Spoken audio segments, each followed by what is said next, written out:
يا أبا عبد الله يا أبا عبد الله. ایک دفعہ صلوات پیش.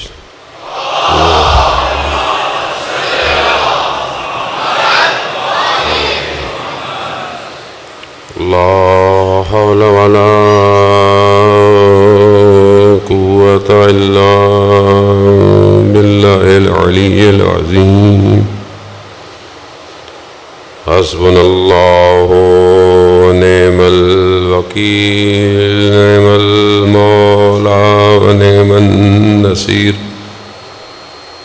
أعوذ بالله من الشيطان الرجيم. بسم الله الرحمن الرحيم. الحمد لله الذي يؤمن الخائفين وينجي الصالحين ويرفع المستضعفين وجزاء المستكبرين ويهلك ملوكا ويستخلف آخرين. والصلاة والسلام على رسول ثقلين محبوب رب المشرقين والمغربين جد الحسن والحسين نبينا سيدنا أبي القاسم محمد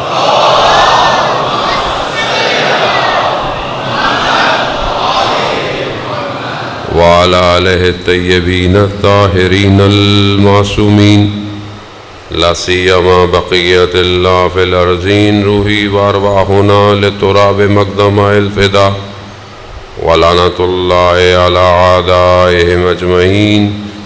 بسم الله الرحمن الرحيم. رب اشرح لي صدري ويسر لي أمري واحلل عقدة من لساني يفقهوا قولي. أما بعد فقد قال الله تبارك وتعالى في كتاب الحكيم والقرآن المجيد وما خلقت الجن والإنس إلا ليعبدون. صلوات بیت محمد والے.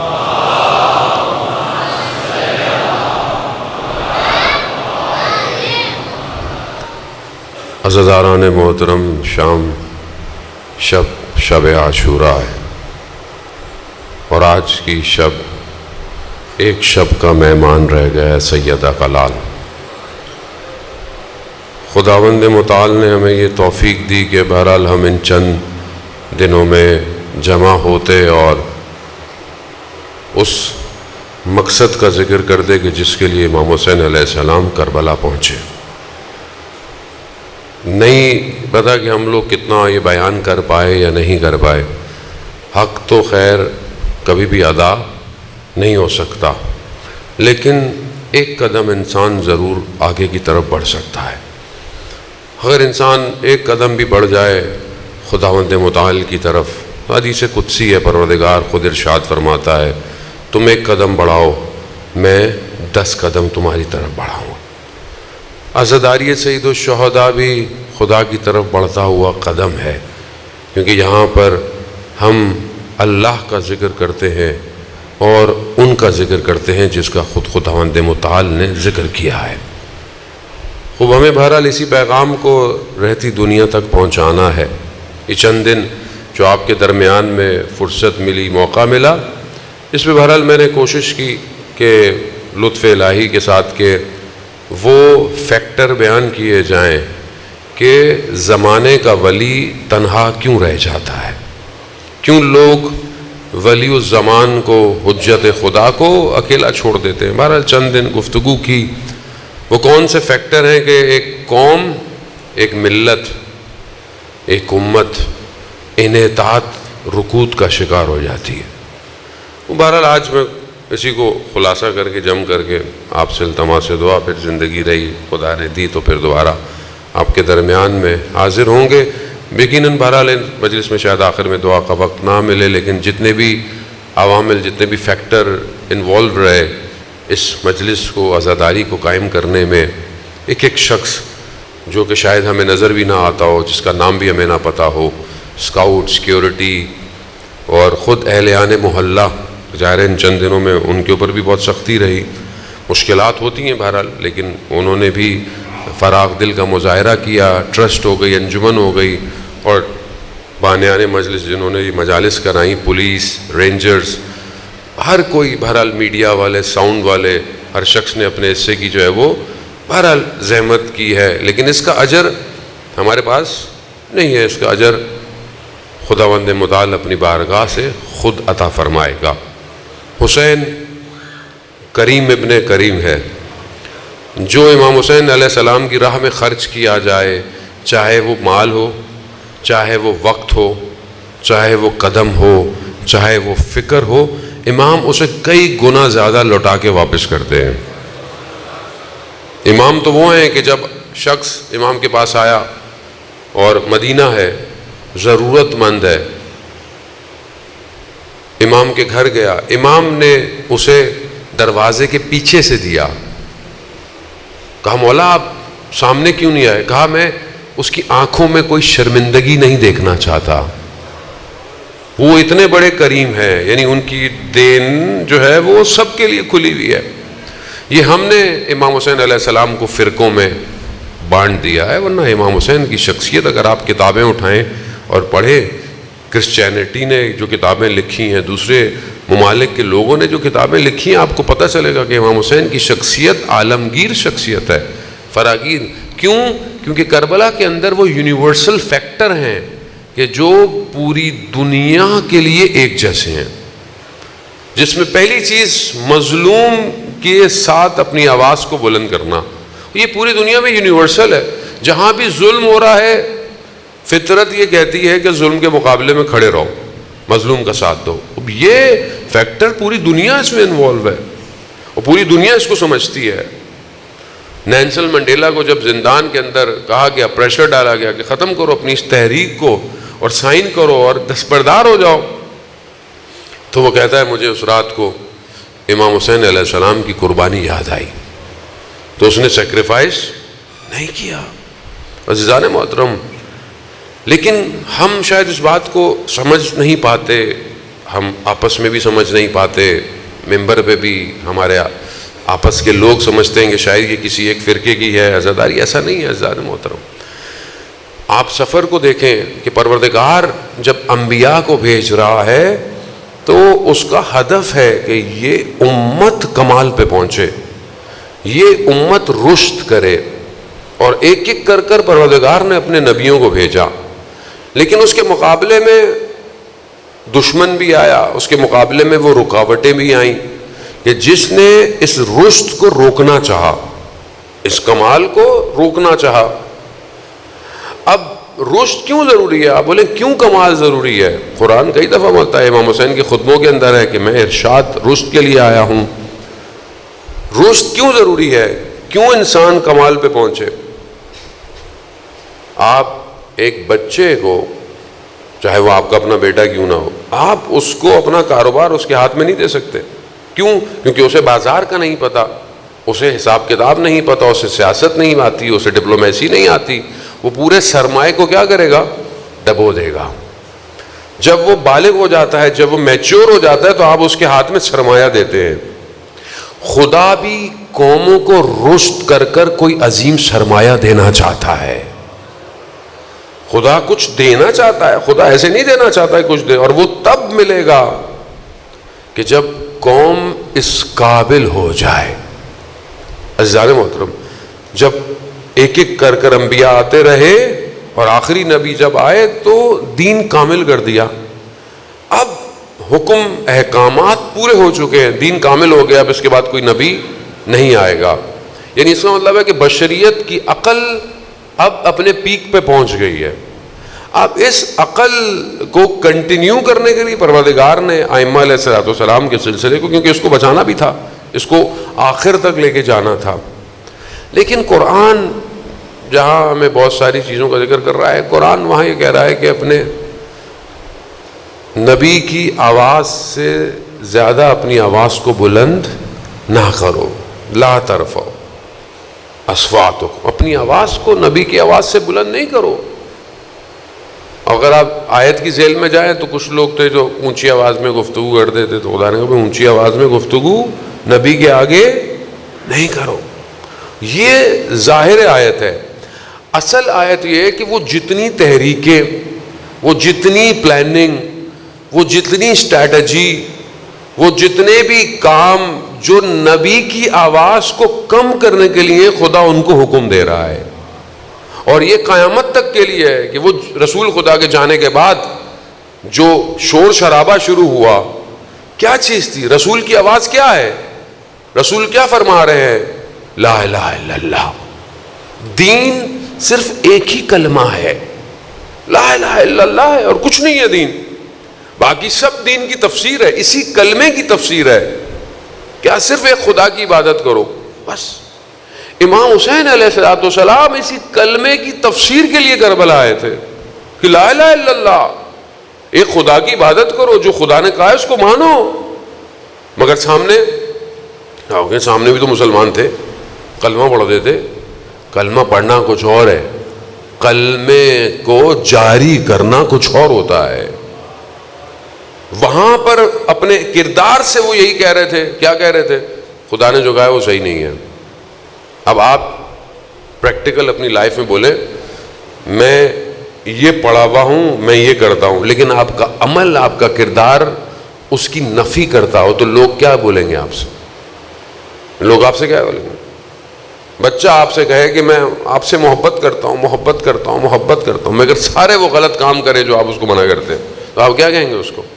تمہاری یہ محبت زبانی ہے، تمہاری یہ محبت قلبی نہیں ہے. اور وہ جو پورا گروہ جو اصوات نبی کو دبانے کے لیے آیا تھا، کیا تھا؟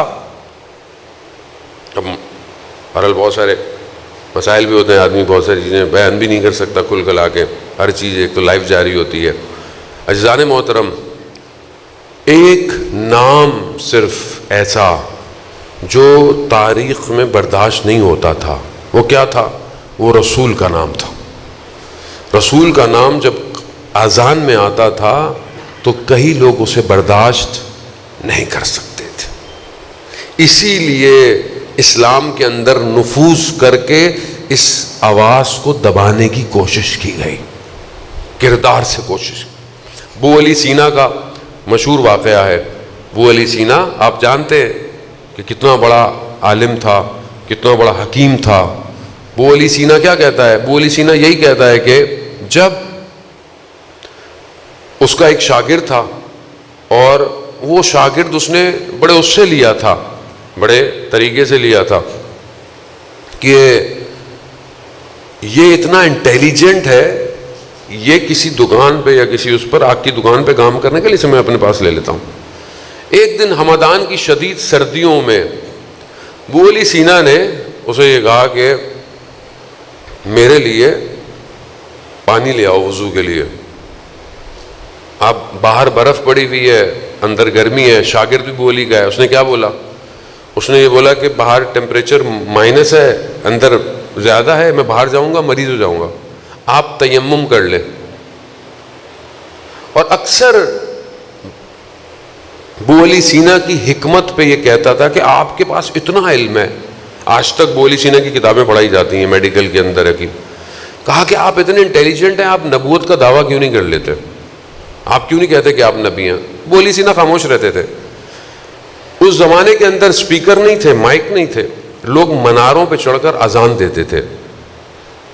برف میں جب فجر کی اذان کا وقت ہوا، اس وقت منار پہ چڑھ کر جب مؤذن نے اذان دی اور جب رسول کا نام لیا، اشہد ان محمد رسول اللہ صلی اللہ علیہ وآلہ وسلم،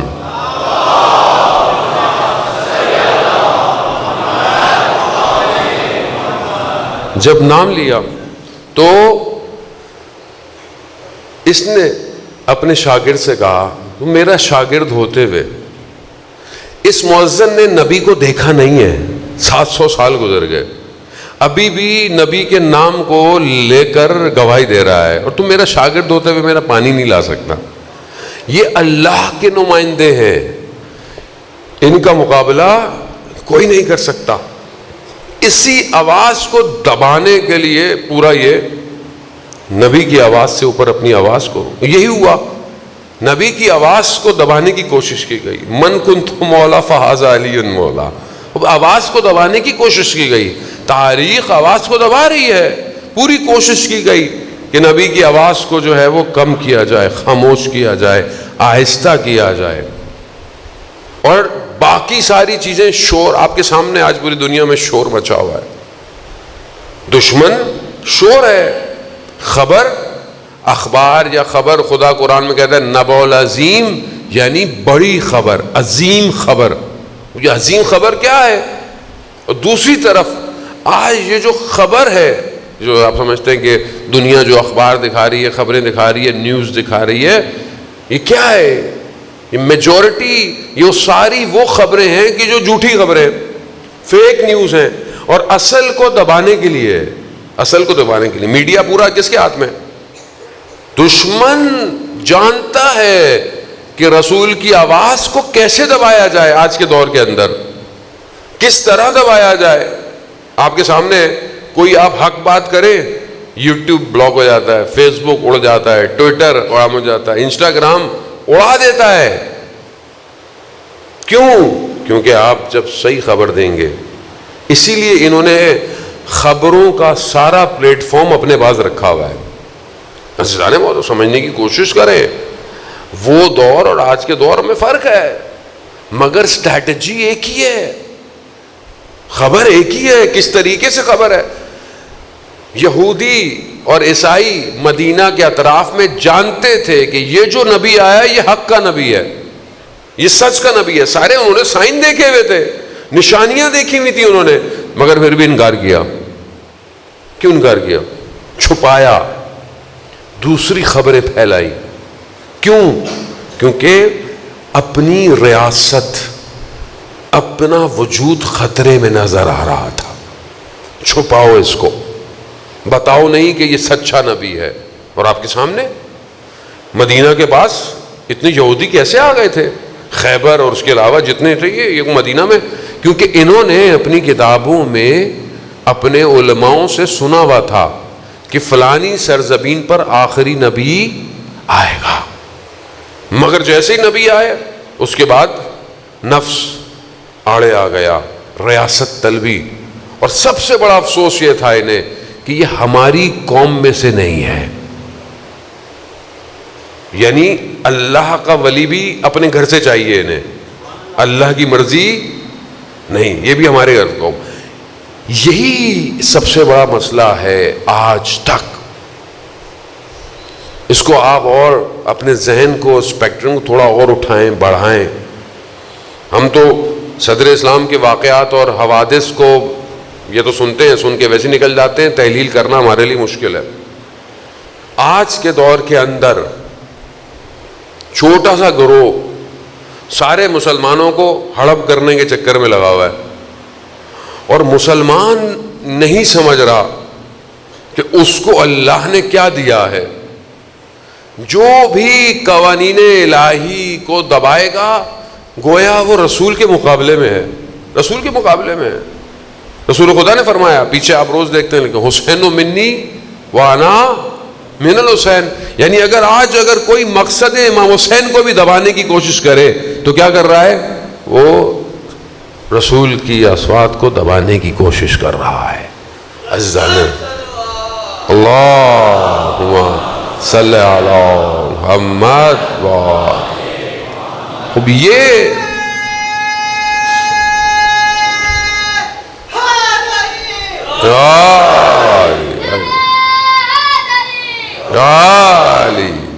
عزیزان محترم, خوب یہ صدا جو پورے عالم میں گونج رہی ہے, الہی صدا, اسے شاید ہم نہیں سن سکتے, ہم دیکھ نہیں سکتے کیونکہ ہمارے ہاں مشکلات ہیں, ہمارے غفلت کے پردے لگے ہوئے ہیں. اگر یہ ہٹ جائے تو انسان اس حقیقی آواز کو سن سکتا ہے. آج تک کائنات میں ارتعاش موجود ہے, من کنت مولاقا, لیکن کیونکہ غفلت کے پردے آ گئے ہیں, آنکھوں کے آگے اندھیرا آ گیا ہے, اور کچھ نظر اور جان بوجھ کے بھی کیا گیا ہے کہ آواز نہ آئے. یہی تو وجہ تھی کہ جب شام کے دربار میں بی بی نے اور امام نے خطبہ دینے کی کوشش کی, انہوں نے کس سے دبانے کی کوشش کی ہے؟ اپنی اصواتوں کو بلند کر کر ظاہر میں تو اذانیں دے رہے تھے، اور امام نے بھی انہی اذانوں ہی سے ان کو گرا دیا کہ جب رسول کا نام آیا، خواہ کس کا نام لے رہے ہو؟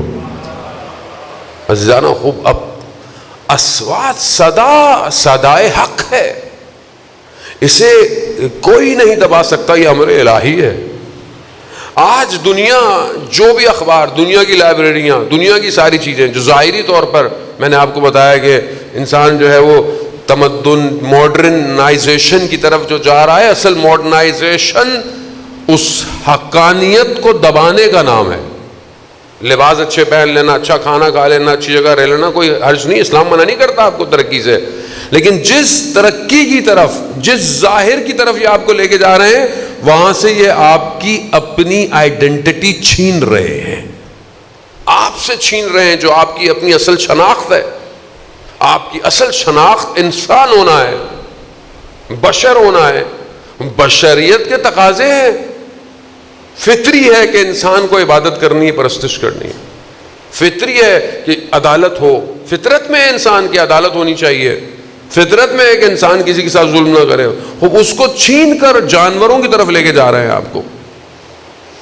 آپ کو جو ہے وہ روبوٹ بنا دیا ہے، جان بوجھ کے آپ کے ذہنوں میں زومبیز کی موویاں آپ کو دکھاتے ہیں نا، آدمی چلے جا رہا ہے یہاں جا رہا ہے، اب یہ کیا ہے؟ یہ انسان اس ماڈرنائزیشن سے کنٹرول کیا جا رہا ہے تاکہ اس کے کانوں تک اصلی خبر نہ آئے۔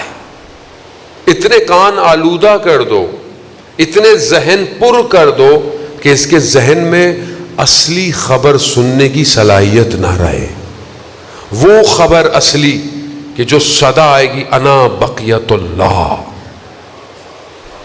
کتنی کوشش ہے کہ اس اخبار کو، خبر کو محو کر دیا جائے۔ آپ کے سامنے کئی لوگ جو ہے وہ مقابلے میں کتنی چیزیں، کئی لوگوں نے انکار کی آج کے زمانے، کہنے کو مسلمان ہیں مگر کہہ رہے ہیں کہ ہم امام کے مقابلے میں آئیں گے، امام کے مقابلے میں۔ خوب کیا چاہ رہے ہیں یہ اس خبر کو دبانا چاہ رہے ہیں۔ آج دنیا میں جتنا بھی انفراسٹرکچر ہے، جتنا بھی پیسہ خرچ ہو رہا ہے، سب اس ایک خبر کو دبانے کے لیے۔ آپ ایک انڈیویجول وجود ہے، آپ اپنے وجود کو دیکھیں، میں خود کتنا گرفتار ہوں، میں خود کتنا پھنسا ہوا ہوں، یہ صدا، یہ حق، یہ انفارمیشن میرے پاس کیوں نہیں؟ مجھے بس کیا آ رہا ہے؟ جو خبر وہ دیتے ہیں میرے پاس وہی آ رہا ہے، اور یہ خبر مجھے کیا کر رہی ہے؟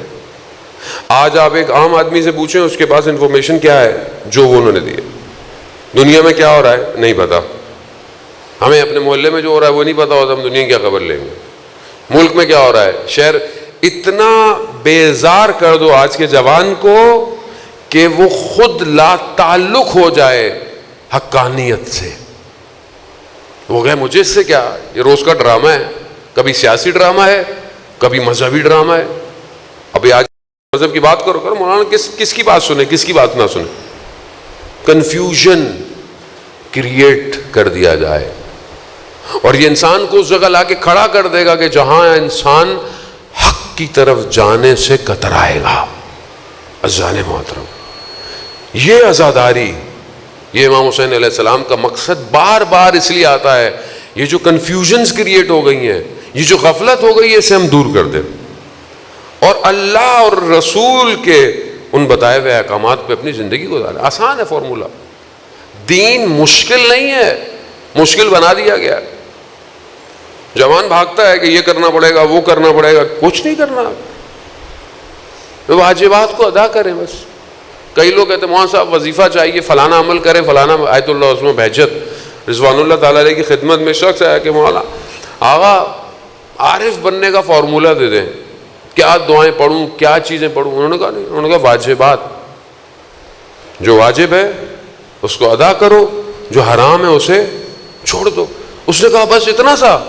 کہا یہی کر لو، بڑی بات ہے۔ آج کے دور کے اندر آپ حلال پہ عمل کریں، حرام کو ترک کر دیں۔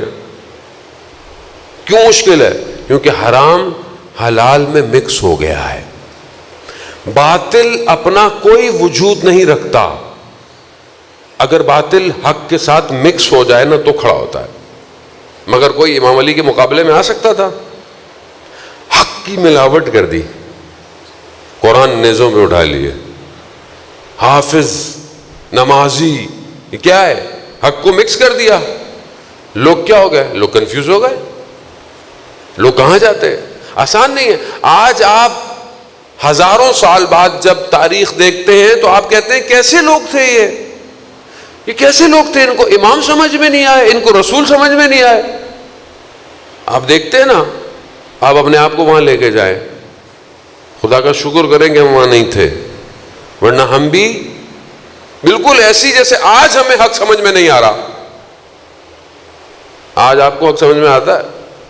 آج دنیا میں حق کہاں ہے؟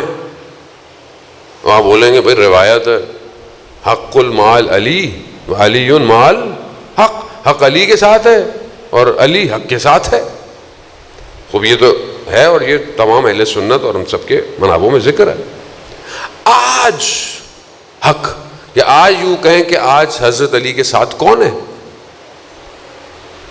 دنیا دو بلاک میں ڈسٹریبیوٹ ہوئی ہوئی ہے، یا الہی ہے یا غیر الہی ہے۔ یا تو آپ پھر سب کو بول دیں، بولے نہیں مولانا صاحب ہمیں اس سے کیا پتا الہی کون ہے غیر الہی، تو پھر اس کا مطلب ہے کہ پھر آپ حق سمجھ میں۔ مجھے کیا فرق پڑتا ہے دنیا کہیں بھی جائے، مجھے اپنی جاب سے مطلب، مجھے اپنے کاروبار سے مطلب، مجھے اپنی پڑھائی سے مطلب، مجھے تو امیگریشن کرانی ہے، مجھے تو یہ کرنا ہے، مجھے کیا پتا دنیا میں کیا ہو رہا ہے۔ تو پھر آپ امام حسین کے مقصد کو نہیں سمجھے عزیزان محترم، جو اپنے جوان بیٹے کو بھی لے کے آیا، بچے کو بھی لے کے آیا، کیوں؟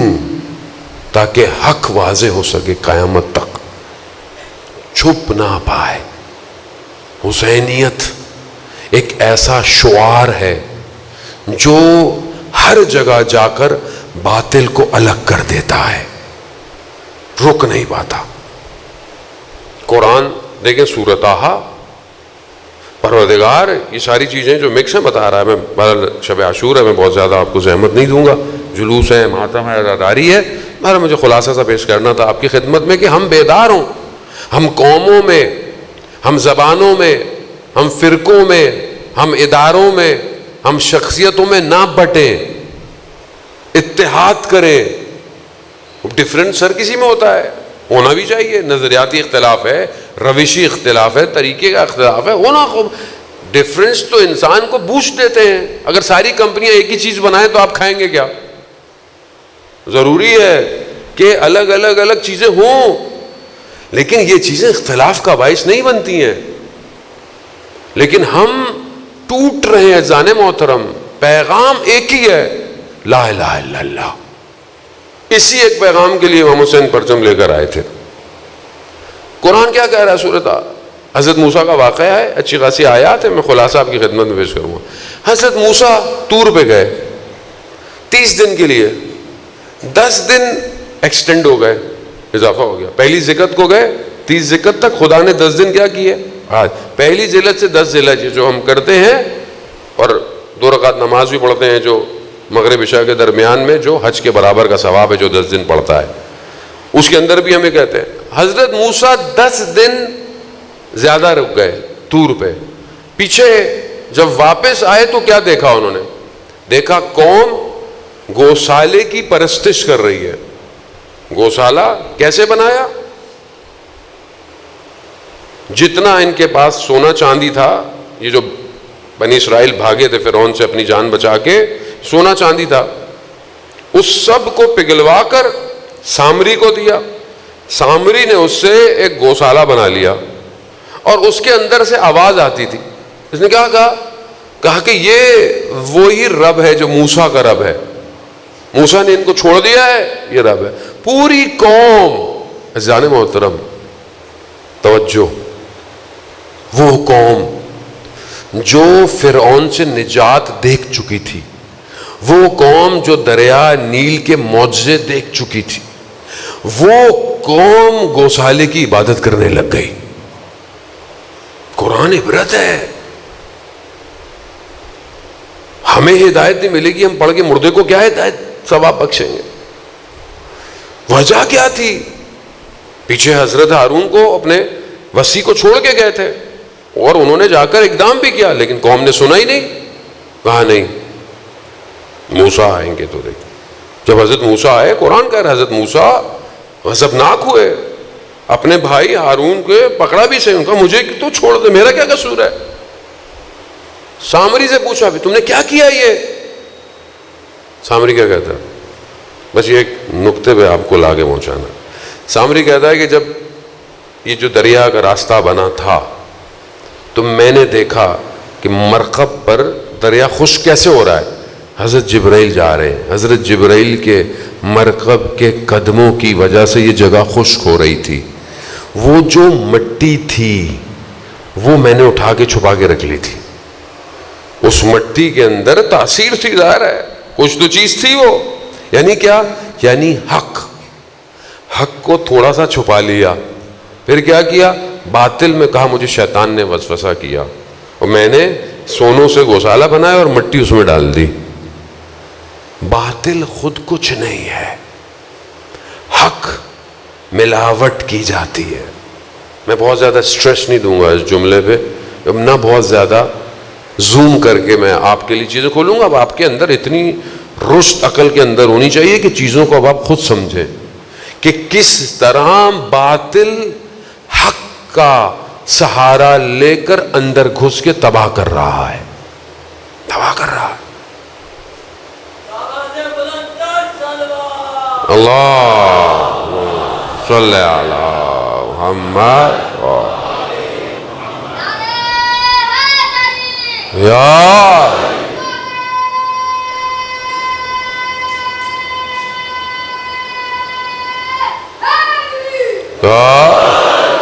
یہ کوئی نہیں کہے گا کہ بھائی میں آپ کا دشمن ہوں، میں اسلام کا دشمن ہوں، میں مسلمانوں کا دشمن ہوں، میں انسانیت کا دشمن ہوں. یہ نہیں کہتا وہ آپ کو.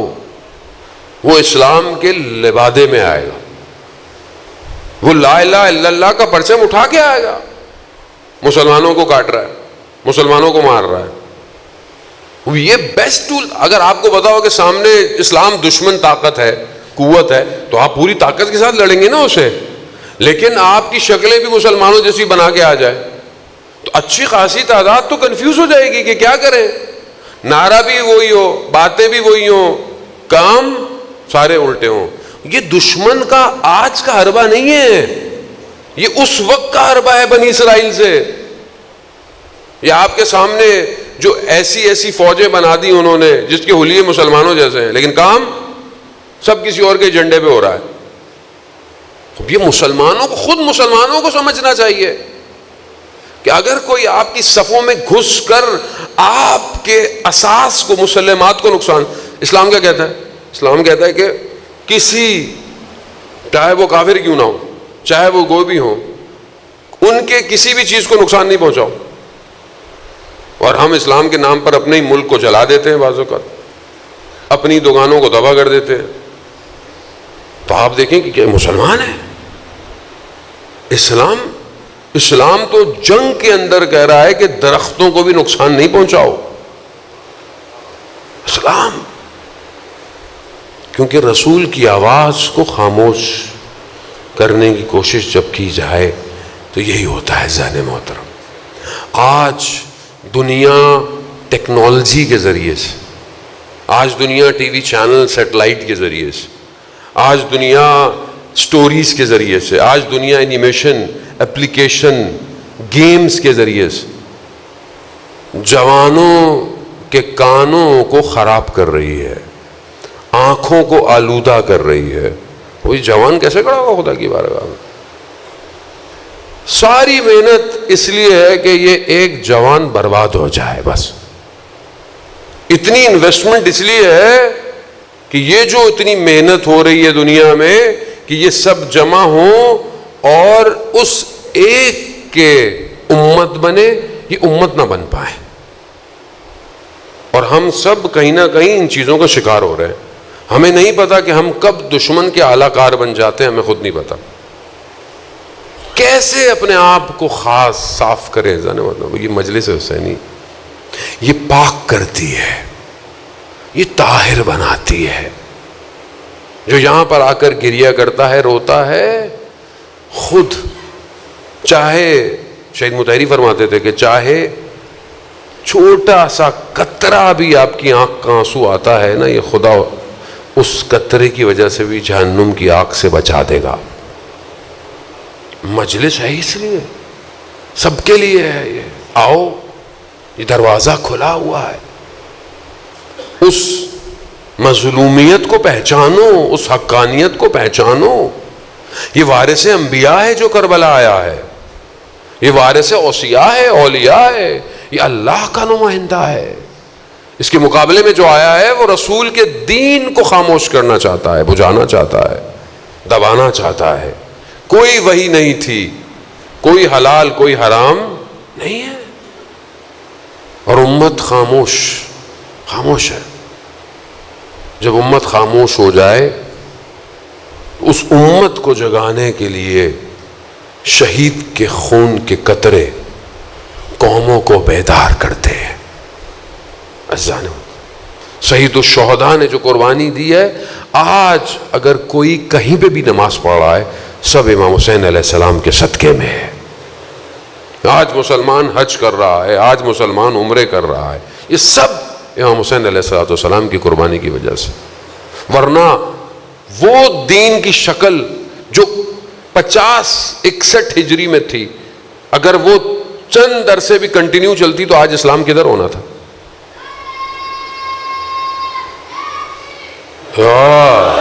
اس لیے بہرحال اپنے آپ کو پہچانے، ملکی سطح پر حد اقل اپنے آپ اتحاد پیدا کریں، مسلمان آپس میں، شیعہ آپس میں، اور اصل ہدف کی طرف بڑھیں۔ خدا نے انسان سے بندگی مانگی ہے، بس آج آپ بندگی کریں، خدا خود آپ کا انتخاب کرے گا۔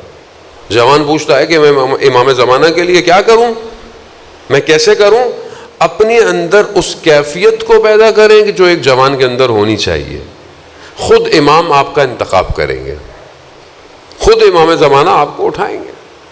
جب انسان خود توبہ کرے، استغفار کرے، امام اس کو خود اپنے لے جاتے ہیں جانے والے۔ وہ واقعہ استاد فاطمی نیا کے خدا ان کے درجات بلند کرے، بہت بڑے عارف دین، عالم دین تھے، کچھ عرصے پہلے ان کا انتقال ہوا۔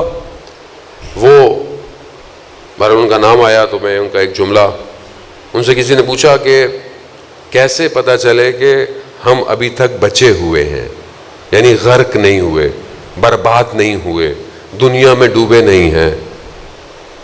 ان کا بڑا خوبصورت جملہ ہے، کہتے ہیں اپنے دل میں جھانک کر دیکھو، اگر حضرت فاطمہ کی محبت ہے تو سمجھ لو خدا نے بچا کے رکھا ہوا ہے۔ اللہم صلی علی محمد یار، وہ اپنے اندر دیکھو، کوئی بھی ہو، زمین کوئی بھی ہو، کہیں پہ بھی ہو۔ بہرحال مجھے توفیق ہوئی، فاطمیہ ہم سنتے تھے ایک شہر ہے پرتگال کے اندر، مجھے بھی توفیق ہوئی، میں بھی وہاں خاص طور پہ گیا، جا کے دیکھا۔ اور وہ بہرحال وہ کہتے ہیں کہ وہ ایک جگہ تھی، وہاں پہ 2 بچیاں تھیں ایک زمانے میں، اور ان کی کتابیں بھی لکھی ہوئی انہوں نے کہ کوئی چیز تھی جو اوپر سے نور آیا اور انہوں نے کہا کہ ایسا ایسا ہوگا۔ وہ کہتے ہیں کہ حضرت مریم تھی، لیکن جو خاتون آئی تھیں انہوں نے اپنا نام فاطمہ بتایا تھا، اور آج تک وہ پورا منطقہ فاطمیہ کے نام سے مشہور ہے۔ چرچ بنا ہوا ہے، ظاہر ہے وہ کرسچن لوگ تھے، وہاں پہ کرسچن ہے، سب کچھ ویسے ہی ہے، لوگ وہاں جاتے ہیں، لوگوں کی منتیں پوری ہوتی ہیں، لوگ بڑے ارادت سے جاتے ہیں، پورا حصہ ہے، اپنے آپ کو بڑے ادب سے، جیسے ہم لوگ 40 میں پیدل جاتے ہیں، ان کے خاص ایام میں لوگ دور دور سے وہاں بھی پیدل آتے ہیں۔ نام فاطمہ، وہاں پر ایک چھوٹا سا امام بارگاہ ہے، اس کا نام لیڈی فاطمہ ایسوسیشن ہے۔ خود دیکھا کہ جو لوکل لوگ ہیں، کرسچن ہیں، جب وہ اس کے پاس سے گزرتے ہیں، اس نام کی وجہ سے وہاں جھک کر ادب کرتے ہیں۔ اپنے دل میں جھانک کر دیکھو، اگر تمہارے دل میں رسول کی بیٹی کی محبت ہے تو سمجھ لو خدا نے تمہیں بچا کے رکھا ہوا ہے۔ استاد فاطمی نے یہاں جوان کا واقعہ، بہرحال آج شہادت بھی جوان کی ہے، جوان کا واقعہ، جوان تھا، والد عالم دین تھے، انتقال ہو گیا، گاؤں تھا، سوچا والد کا لباس پہن لیتا ہوں، کرسی پہ بیٹھ جاتا ہوں، ممبر پہ بیٹھ جاتا ہوں، کافی عرصہ گزر گیا، علم نہیں تھا اتنا، اپنی طرف سے تھوڑا بہت جانتا تھا، باقی اپنی طرف سے۔ ایک دن دیکھا آئینے میں کہ داڑھی میں، محاسن میں سفید بال آ گئے، وجدان ضمیر نے جھنجھوڑا کہ یہ تم اتنی عرصے سے کیا کر رہے ہو، جھوٹ بول رہے ہو لوگوں کو، تمہاری زندگی ختم ہو جائے گی۔ شرمندگی ہوئی، توبہ کی خدا کی بارگاہ، ممبر پہ آیا، کہا لوگوں سے کہ اتنے عرصے سے جو میں آپ کو بتا رہا تھا، میں اپنی طرف سے، مجھے معاف کر دیں۔ لوگ تھے، انہوں نے معاف کیا کرنا، انہوں نے مارا بیچارے کو، مار تھوڑا کپڑے وپڑے پاڑ کے گاؤں سے باہر نکال، بیچارہ اسی حالت میں شہر پہنچا۔ وہاں پہ ایک بزرگ ہستی سے ملاقات ہوئی، کہا کہ کیوں پریشان ہو، کہا ایسا ایسا، تو کہا علم حاصل کیوں نہیں کر لیتے، پڑھ کیوں نہیں لیتے؟ کہا کہ میں کس کے پاس جاؤں، کہاں جاؤں؟ کہا فلانے مدرسے میں جاؤ، وہاں فلانا استاد ہے، اس سے کہو کہ تمہیں پڑھائے۔ یہ وہاں گئے، استاد بڑے استاد تھے، ان کے پاس وقت ہی نہیں تھا، ٹائم نہیں تھا، جگہ نہیں تھی، کچھ بھی نہیں تھا، تو انہوں نے کہا کہ میرے پاس تو نہیں ہے وقت۔ واپس مایوسی کی حالت میں پھر وہی بزرگ ملے، نورانی چہرہ، کہا کیا ہوا؟ کہا ٹائم نہیں۔ کہا ان سے کہو کہ فلانے نماز سے پہلے آپ کے پاس وقت ہے، اور فلانا حجرہ اس کی چابی کہ وہ خالی ہوتا ہے۔ اس کے بعد گیا، اس کو بتایا تو انہوں نے کہا ہاں ایسا تو ہے، حجرہ بھی ہے، ٹائم بھی ہے۔ پڑھانا شروع کیا۔ ایک دن درس پہ گئے، کہا کتاب نہیں مل رہی ہے، کھو گئی ہے کہیں، آج درس نہیں ہوگا۔ جانے لگے، پھر وہ عالم، وہ بزرگ شخصیت مل گئی، تو ان سے پوچھا، کہا کہ وہ کتاب، کہا ان سے کہو کہ کل جو مہمان آئے تھے انہوں نے کتاب اٹھا کے کتابوں کے ریک میں فلانی جگہ رکھ دی ہے۔ جب انہوں نے جا کر استاد کو یہ بتایا، استاد بھی استاد تھے، کہا کہ یہ کون ہے جو میرے اوقات سے بھی واقف ہے، حجروں سے بھی واقف ہے، کتابوں سے بھی واقف ہے؟ کہا یہ کوئی اور نہیں ہو سکتا، یہ وقت کا امام ہے، وقت کا امام۔ اب امام جسے چاہے، امام کا تصرف ہے، امام اگر نہ چاہیں ان کو کوئی نہیں پہچان سکتا۔ آپ کی زندگی میں بھی ہو سکتا ہے آپ کی امام سے ملاقات ہوئی ہو، آپ کو خود نہیں پتا ہوگا، لیکن جب تک امام نہ چاہیں امام کو کوئی نہیں پہچان سکتا۔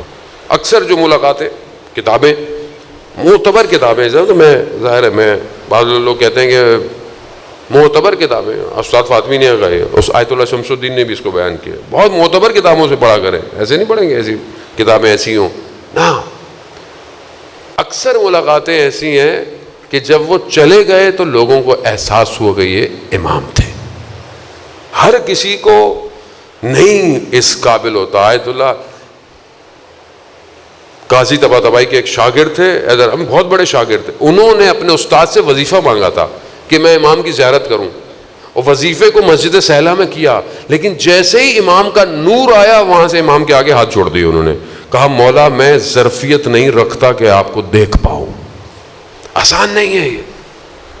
خلاصہ انہوں نے کیا کیا کہ شاگرد کو کہا کہ جب اب تمہاری ان سے ملاقات ہو تو ان کو میرا سلام دینا، اور ان سے کہنا کبھی ہمیں بھی زیارت کروا دے۔ ایسے ہی ہوا، انہوں نے اسے کہا، انہوں نے کہا کہ جب ہوگی ضرورت تو ہم کر لیں گے، لیکن ہم آپ سے راضی ہیں۔ عزیزان مولا، ساری محنت اس لیے کہ امام راضی ہو۔ اس کے بعد وہ جوان کہتا ہے کہ پھر دوبارہ میری ملاقات کبھی اس شخص سے نہیں ہوئی۔ اپنے آپ کو اس قابل کریں۔ ایک جوان تھا، اس نے توبہ کی، امام نے اس کی مدد کی آگے۔ امام ابھی بھی موجود ہے، نہ سنی ہے، نہ شیعہ ہے، نہ کوئی عیسائی ہے، نہ کوئی کرسچن، امام ہے کائنات کا۔ اب کوئی امام کو پہچانے نہ پہچانے وہ اس کا مسئلہ ہے، امام امام ہے۔ امام کے وجود کی وجہ سے کائنات میں یہ ساری رونق ہے۔ وہ الگ بات ہے کہ سب کے مذاہب، فرقوں کے اندر چیزیں تھوڑی تھوڑی مختلف ہیں، لیکن شخص ایک ہی ہے، موعود ایک ہی ہے، جس کا وعدہ کیا گیا، ایک ہی شخص ہے۔ اصل کربلا کا وارث بھی وہی ہے۔ زیارت نائیہ میں جس طرح امام نے سلام کیا ہے بالکل ویسے ہی ہے جیسے امام کربلا میں موجود ہے۔ عزاداران محترم،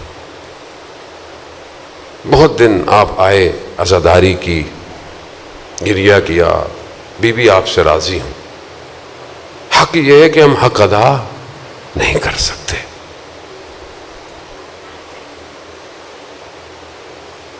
جوان ایسا ہے کہ جب بھی اہل حرم کو کوئی پیغام دینا ہوتا تھا نا تو امام حسین علیہ السلام علی اکبر کو بھیجتے تھے۔ علی اکبر عزیز دل تھا سب کے لیے۔ کیوں؟ کیونکہ جب جا رہے تھے نا تو امام حسین علیہ السلام کے جملے ہیں، کہا پروردگار میں گواہ رہنا، میں ایسے کو بھیج رہا ہوں جو اپنے کردار میں، اپنی گفتار میں، اپنی خلقت میں شبیہ پیغمبر ہے، شبیہ پیغمبر ہے۔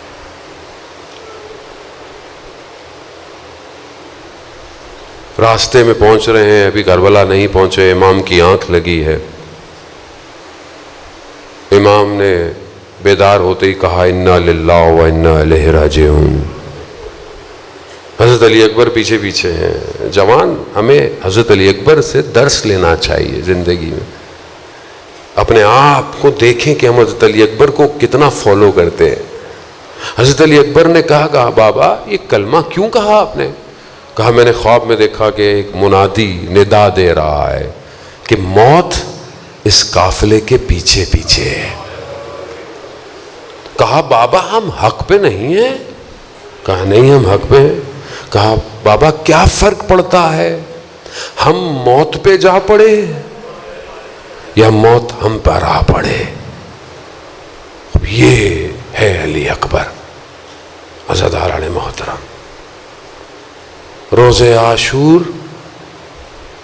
جس نے بھی اجازت مانگی امام نے دیر کی ہے اسے اجازت دیتے ہوئے، پائے حضرت علی اکبر کے کہ کہیں ہو سکتا ہے یہ زمانے حال ہے کہ کہیں ذہن میں یہ نہ آئے کہ اپنی اولاد تھی تو دیر سے جانے دیا، نہیں، لخت جگر ہے، جگر کا ٹکڑا ہے، کہا جاؤ علی اکبر جاؤ۔ ذیشان حیدر جوادی پڑھا کرتے تھے کہ جب علی اکبر خیموں سے ودا ہو کر خیموں سے باہر آنا چاہ رہے ہیں، خیموں کا پردہ ہٹتا تھا پھر گر جاتا تھا، پھر ہٹتا تھا پھر گر جاتا تھا۔ کہا ایک چھوٹی سی بچی ہے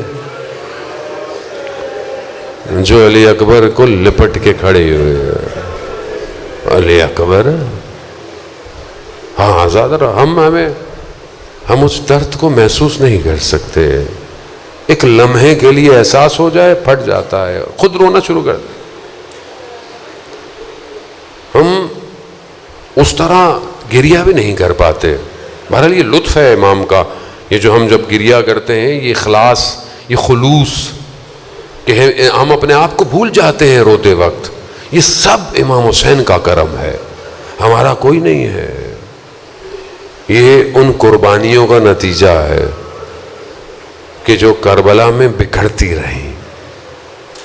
حضرت عزاداران محترم مقاتل بیان کرتے ہیں، حضرت علی اکبر گئے، بچی سے بیان ہوتا ہے کہ وہ چھوٹی بچی کہہ رہی ہے کہ میں نے دیکھا میرے بابا کی سانسیں رکنا شروع ہو گئیں۔ جب تک دیکھ سکتے تھے امام حسین دیکھتے رہے۔ مڑ مڑ کے مجھے دیکھتے جانا علی اکبر۔ باپ کا رشتہ بیٹے کے ساتھ اسے کوئی نہیں سمجھتے، اس کے آپ خدا آپ کے بیٹوں کی حفاظت کرے، خدا آپ کے جوانوں کی حفاظت کرے۔ اگر آپ کا جوان بیٹا خدا نہ کرے بہت حادثہ ہو جائے، شدید ہو جائے اور آئی سی یو کے اندر ایسی پوزیشن میں ہو کہ ڈاکٹر بولیں گے اب کچھ نہیں ہو سکتا، بس آپ دعا کریں، آپ کی کیفیت کیا ہوگی کہ جب تک یہ باہر نہیں آئے گا آپ کو سمجھ نہیں آئے گا کہ ہو کیا رہا ہے میرے ساتھ۔ جب آنکھوں سے اوجھل ہو گئے علی اکبر، امام حسین دشت کربلا پہ بیٹھ گئے، سر کو زانوں میں رکھا کہ نہ جانے اب کیا خبر آئے گی۔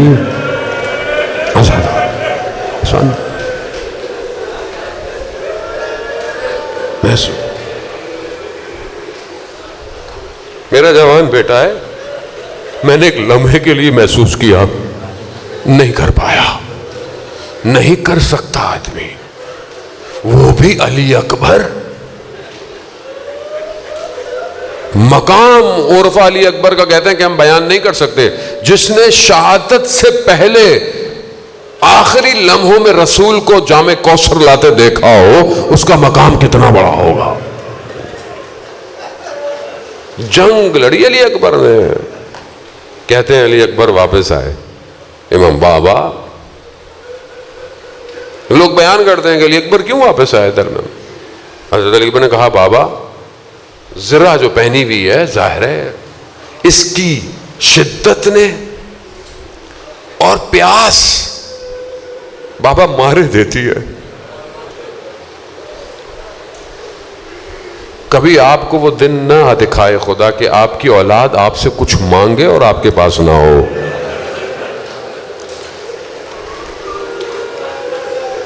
حسین کے پاس بیٹا کیا مانگ رہا ہے؟ بابا اگر تھوڑا پانی مل جاتا نا تو میں بتاتا جنگ کسے کہتے ہیں۔ بعض علماء کہتے ہیں کہ پانی کی وجہ سے، لیکن بعض باپ کو بیٹے سے محبت ایسی تھی کہ ایک دوسرے سے جدا نہیں ہو پا رہے تھے۔ امام نے کہا علی اکبر دیر مت کرو، جاؤ۔ پانی نہیں تھا۔ کہا علی اکبر اپنی زبان کو میرے دہان میں رکھو۔ جیسے ہی رکھا علی اکبر نے چیخ ماری، کہا بابا آپ کی زبان تو مجھ سے بھی زیادہ۔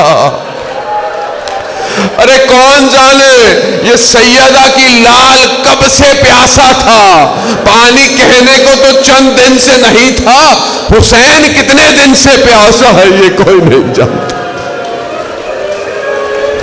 علی اکبر جاؤ جاؤ۔ رونے کی راتیں عزاداران محترم، روز عاشور سخت ہے، آسان نہیں ہے۔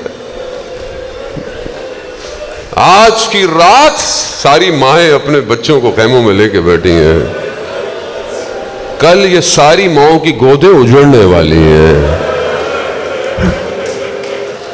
یہ بہن جسے بھائی سے بہت محبت ہے ایک اضطراب اور تڑپ کے اندر ہے کہ کل رات یہ بھائی نہیں ہوگا، یہ خیمے نہیں ہونے والے، کل اجڑ جائے گا زہرا کا گلشن۔ عزاداران حضرت علی اکبر گئے، جنگ لڑی، پیاس کی شدت، دشمن نے دھوکے سے ایک نیزہ آیا اور حضرت علی اکبر کے پشت سے داخل ہوا۔ حضرت علی اکبر کو جب نیزہ لگا تو حضرت علی اکبر اپنا توازن برقرار نہیں رکھ پائے، اپنے ہاتھوں کو کہتے ہیں سواری پہ ڈال دیا، یا سواری کی آنکھ پہ تیر لگا یا کیا وجہ تھی، وہ راستہ بھول گئی ادھر جانا ہے یا ادھر جانا ہے۔ مقتل کہتا ہے کہ دشمنوں کے درمیان سے یہ سواری گزرتی رہی، حسین کی کمائی اجڑتی رہی۔ مقتل کے جملے ہیں کہ تلواروں سے اربا ٹکڑے ٹکڑے علی اکبر کو کر دیا۔ علی اکبر نے بابا کو پکارا نہیں، علی اکبر کہتے ہیں بابا میرا سلام ہو۔ اب نہیں پتا امام حسین کتنے تیزی سے اپنے بیٹے کے بدن پر آئے، بس مقتل یہ کہتا ہے اپنے بیٹے کے سر کو اپنے زانو پر رکھا، نہ جانے حضرت ابراہیم آئیے یہاں آنکھوں پہ پٹیاں نہیں ہے، یہاں ہاتھ رسیوں سے بندھے ہوئے نہیں، نہ جانے کس طرح یہ برچھی کا تیر نکالا گیا۔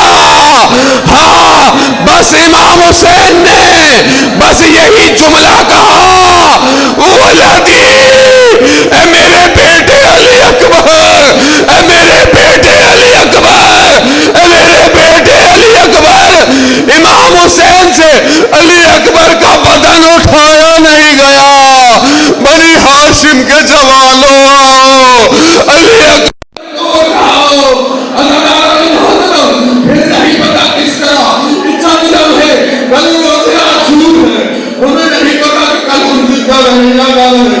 بس چند جملے امام کا ودا پڑھ لوں. نمازی دعا ہے، اگر سارے داغوں کو سینے پر لیے امام کے ماتھے پر خون بہتا ہے، اپنی بہن سے ودا کرنے آئے.